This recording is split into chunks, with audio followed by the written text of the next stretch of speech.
Good day, everyone. I would like to thank the Makati Medical Center Department of Ophthalmology for inviting me to be a part of your meeting, More Than Meets the Eye, Ethics and Professionalism in Ophthalmology. I am Dr. Pauline Santiago, and I am tasked to talk to you about social media and the ophthalmologist. These are my affiliations: the University of the Philippines College of Medicine and its teaching hospital, Philippine General Hospital, which houses our Centro Oftalmológico Jose Rizal, the Medical City, St. Luke's Medical Center, Manila Doctors Hospital, and the Galileo Surgery Center. I am on social media both as myself and as Doc P. This is the outline of our report today. So let me start with the birth of the PAO social media policy. As a member of the council in 2018 to 2019, I was tasked to be the ethics committee chair. At that time, we had our Code of Ethics for Physicians Practicing Ophthalmology in the Philippines, the PAO Code of Professional Conduct, and the PMA Code of Ethics, which was 2009 at that time. These are examples of the IRGs that we use: the IMD and patients, IMD and communication with the public, and IMD and financial relationships. Our code of ethics stressed dignity and nobility, professionalism, and refraining from commercial undertaking. Our code of professional conduct is accessible online when you search for our membership handbook. This is a 2009 code of ethics about duties to the community, and this is our section 5 in that code of ethics, telling us not to commercially endorse any medical or health product. This is reiterated in the 2019 version of the Code of Ethics of the Medical Profession, jointly signed by the PMA and the PRC. Okay, we also signed the Manifesto on Social Media and Medical Professionalism, we meaning the Philippine Academy of Ophthalmology. But it became clear there was no clear social media policy. So an ad hoc committee was formed creating a social media policy for the PAO, or the Philippine Academy of Ophthalmology, together with Dr. Naval and Dr. Valero.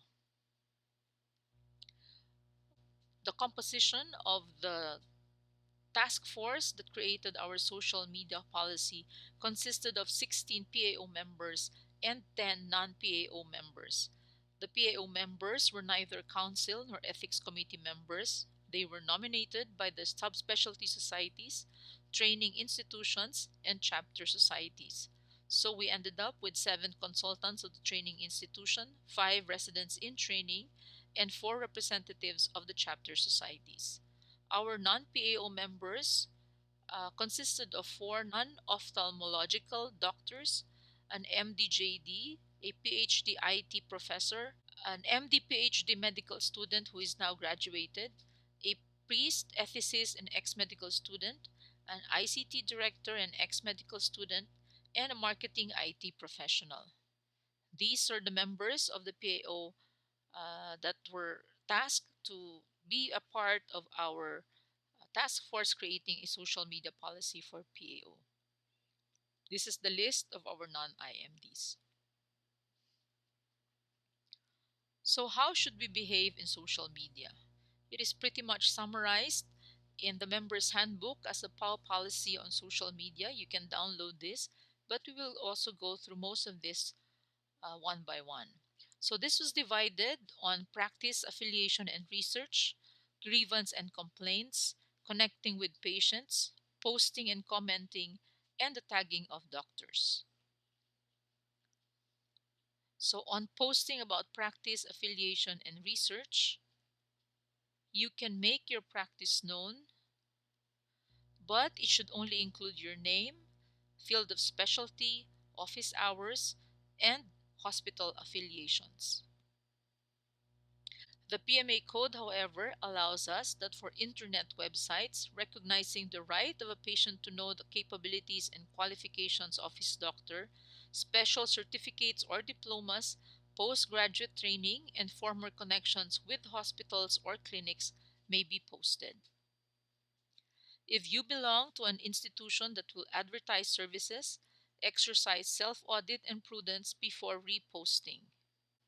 If you are recruiting for clinical trials, as long as you included this in your approved protocol, you may do so.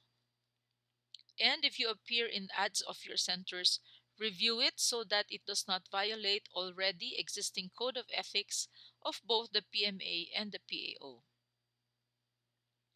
The picture shows the logo of the microscope unit. If you are connected to the company in any way, state it. This policy is related to declaring conflicts of interest.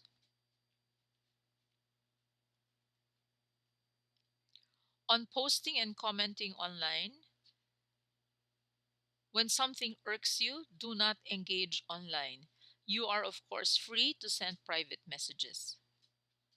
When you consult or crowdsource for opinion and management, be careful with potential identifiers despite anonymization. In a conference where I was discussing strabismus following endoscopic sinus surgery, as soon as I said 55-year-old male farmer from Negros, the ENT specialists knew exactly who I was talking about. You can post milestones, our residents are fond of this, but most importantly, be wary of protecting patient privacy. You are encouraged to separate your private and professional page,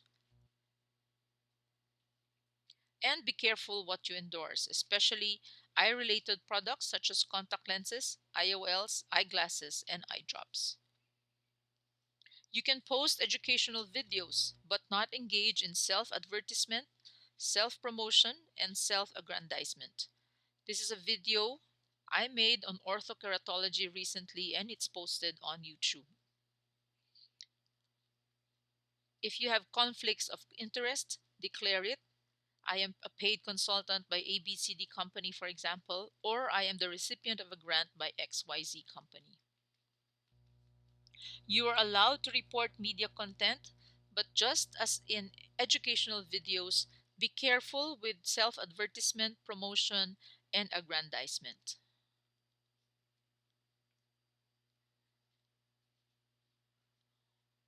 On grievances and complaints, do not complain about your patients in open platforms.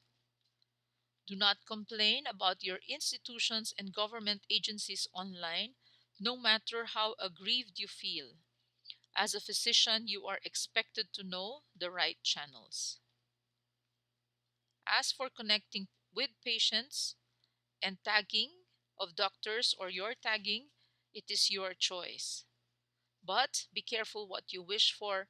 It may come back to haunt you in the years ahead of you. So here are some examples of how we should not behave in social media. This is a hypothetical case.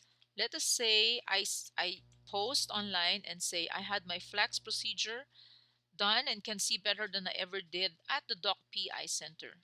Come see me so you can reach the same level of vision. So what is wrong with this? There is solicitation, advertising, conflict of interest, and endorsement of a procedure. Remember this picture. While it seems okay to post this on your wall, the achievement of your center, especially if you are the surgeon, if this is a sterile operation, the fact that there are some people not wearing their masks properly can come back to haunt you later. This is in a delivery room in a hospital. You see doctors having fun, taking pictures with a cell phone, and I am almost certain there was no permission from the patient to post her in this unflattering position. This was not an ophthalmologist post, nonetheless a physician post. They are not talking about an eye lubricant. The physician posted this patient shaming thread, and worse, other MDs joined the fray.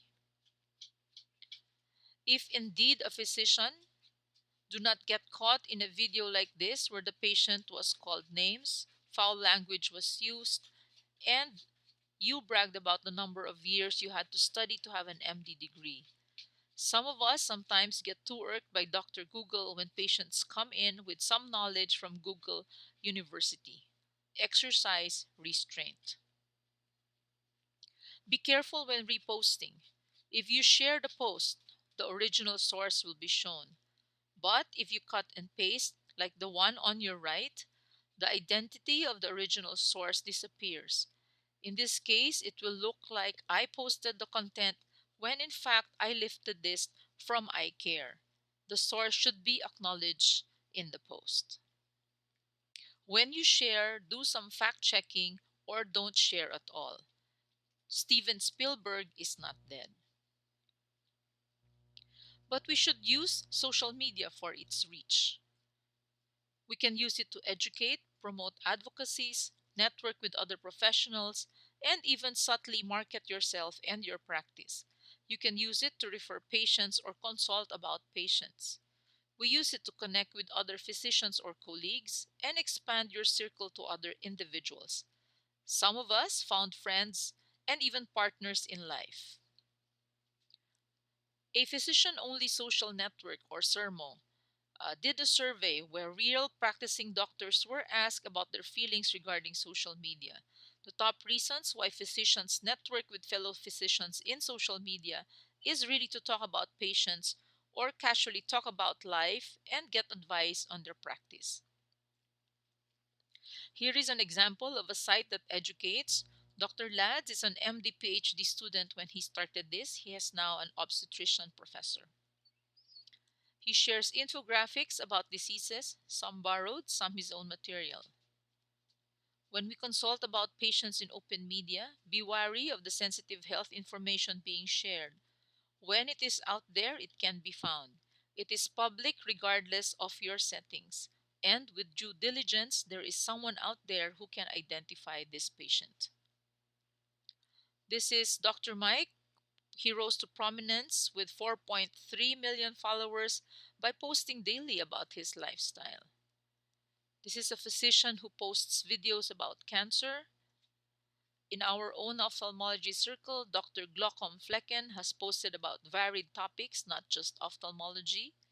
Here is an example of his tweets.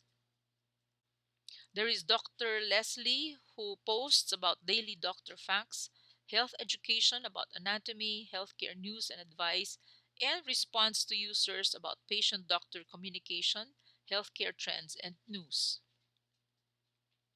Dr. Kevin Poe is the leading social media voice of physicians. He writes about stories from all aspects of the healthcare system. He provides a space for doctors, nurses, medical students, and policy experts to share their insights and experiences. This is Doc Brew, who uses her social media both for education and to show her stand on some issues. You can use it to announce your clinic. During this pandemic, a lot of us started telemedicine practice, but consider more secure platforms.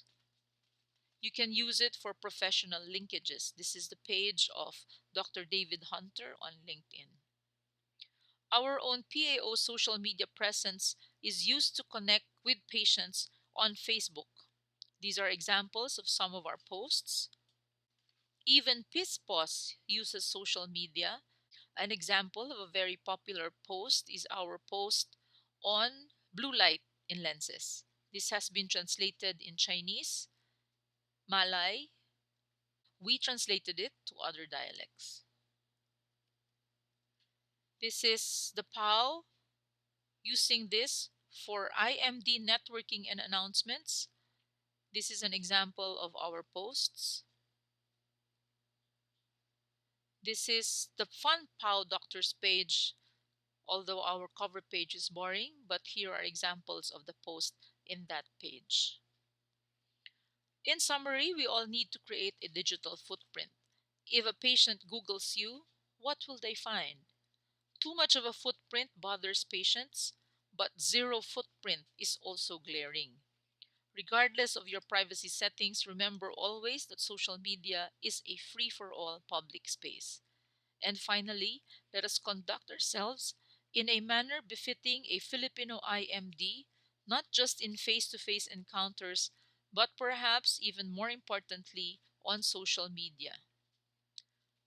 As a parting word, I would like to quote Dr. Chang: if we are not on these social media platforms as health professionals, then the conversation would be dominated by people who do not have the appropriate training. That ends my report on social media and the ophthalmologist. I am hoping I can join you in the open forum. Thank you.